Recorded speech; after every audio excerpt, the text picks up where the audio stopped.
అన్నదాత సుఖీభావకు సంబంధించి రైతులందరికీ శుభవార్త వచ్చేసింది. 7,000 రైతుల అకౌంట్‌లోకి విడుదల. వివరాలు తెలుసుకుందాము. వీడియో పూర్తిగా చూడండి. అలాగే తప్పకుండా లైక్ చేయండి. మరిన్ని అప్డేట్స్ కోసం ఛానల్‌ని సబ్స్క్రైబ్ చేసుకోండి. రైతుల ఖాతాల్లోకి అన్నదాత సుఖీభవ నిధులు. ప్రభుత్వం తాజా నిర్ణయం. వివరాలు చూస్తే ఏపీ ప్రభుత్వం మరో పథకం అమలుకు సిద్ధమైంది. ఇప్పటికే తల్లికి వందనం అమలు చేయడంతో ఇక రైతులకు ఇచ్చిన హామీ అన్నదాత సుఖీభవ పైన ఫోకస్ చేసింది. కేంద్రం అమలు చేస్తున్న పీఎం కిసాన్తో పాటుగా ఈ పథకం అమలు చేయాలని ప్రభుత్వం నిర్ణయించింది. కేంద్రం పీఎం కిసాన్ ప్రతి ఏటా 3 సార్లు రైతుల ఖాతాల్లోకి నిధులు జమ చేస్తోంది. అదే సమయంలో ఏపీ ప్రభుత్వం కూడా 3 విడతలుగా అన్నదాత సుఖీభవ నిధులను విడుదల చేయనుంది. అర్హుల జాబితా పైన తుది కసరత్తు చేస్తున్న ప్రభుత్వం తొలి విడత నిధుల విడుదలకు ముహూర్తం ఖరారు చేసింది.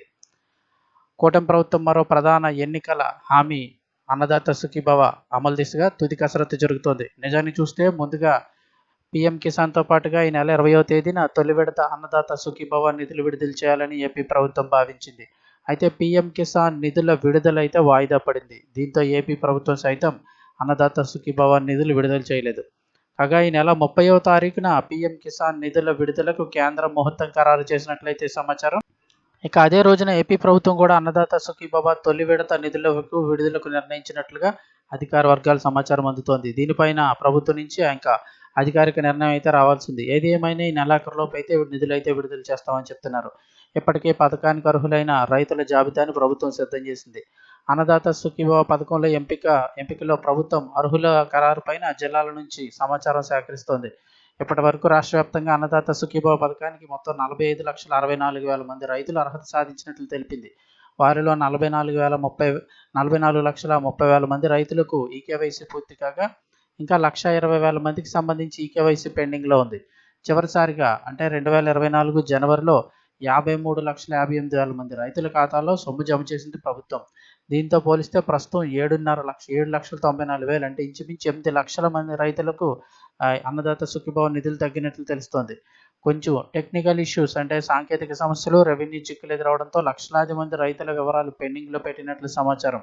గత వైసీపీ ప్రభుత్వంలో చేపట్టిన భూ సమగ్ర సర్వే సందర్భంగా అనేక భూమి సమస్యలు తలెత్తాయి. ఇవి ఇప్పటికీ కూడా అపరిష్కృతంగానే ఉండడంతో తాజాగా అన్నదాత సుఖీభవ దరఖాస్తు చేసుకునేందుకు ఆటంకంగా మారిందని చెప్తున్నారు. ఒకవేళ గత ప్రభుత్వం డీపట్టా, ఆర్ఓఎఫ్ఆర్, సాగుదారులకు రైతు భరోసా వర్తింపజేసిన అన్నదాత సుఖీభవకు వారిని ప్రభుత్వం అర్హులుగా గుర్తిస్తుందా లేదా అనేది ఇంకా స్పష్టత రావాల్సిందే. ఇక అర్హుల జాబితాలను వ్యవసాయ శాఖ అధికారులు రైతు సేవా కేంద్రాలకు పంపించారు. దీంతో అర్హుల గుర్తింపు ఈజీ అయింది. వివరాలు లేని వారు మాత్రమే బయోమెట్రిక్ నమోదు చేసుకోవాలని అయితే సూచిస్తున్నారు.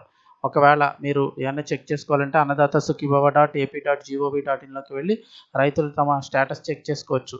తమ యొక్క ఆ రైతుల ఆధార్ నెంబర్ని నమోదు చేసి పక్కన ఉన్న క్యాప్చా కోడ్ని ఎంటర్ చేసి సెర్చ్ ఆప్షన్పై క్లిక్ చేస్తే మీ యొక్క వివరాలన్నీ కూడా కనిపిస్తాయి. అర్హులై ఉన్నారా లేదా అనేది.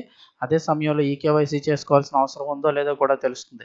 జాబితాలో పేరు లేకుంటే రైతు సేవా కేంద్రంలో సంప్రదించి మీరు కొత్తగా అయితే నమోదు చేసుకోవచ్చు. ఈ నెలాఖరులోగానే ఈ పథకం అయితే అమలు చేయాలని ప్రభుత్వం నిర్ణయించింది.